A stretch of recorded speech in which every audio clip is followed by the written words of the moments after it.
ချန်အောက်မှာဗမာကြက်မွေးချင်းနဲ့ဆိုရင်တော့မွေးလို့ရပါတယ်ဒါပေမဲ့ကြက်ရုံပေါ်မတက်အောင်တော့ဂရုစိုက်ရတာပေါ့သူတို့က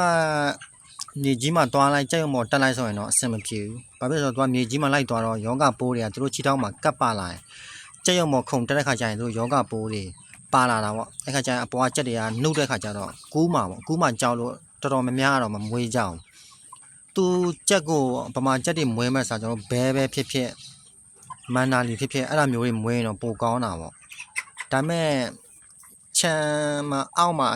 ဗမာကြက်မွေးခြင်းဆိုရင်တော့မွေးလို့ရပါတယ်ဒါပေမဲ့ကြက်ရုံပေါ်မတက်အောင်တော့ဂရုစိုက်ပေါ့ဘာဖြစ်လဲဆိုတော့ကျွန်တော်ကြက်ရုံပေါ်တက်ရင်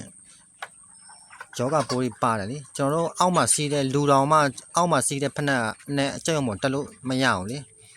ကြက်ရုံပေါ်တက်တဲ့ဖက်တက်တရံထားရတယ်အောက်မှာစီးတဲ့ဖက်နဲ့တရံတက်ထားရတယ်အဲ့လိုမျိုးခွဲထားသလိုပေါ့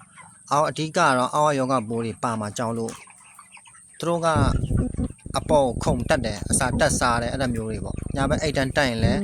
ဒီကြက်ရုံပေါ်တွေမှာလိုက်တက်အိတ်တယ်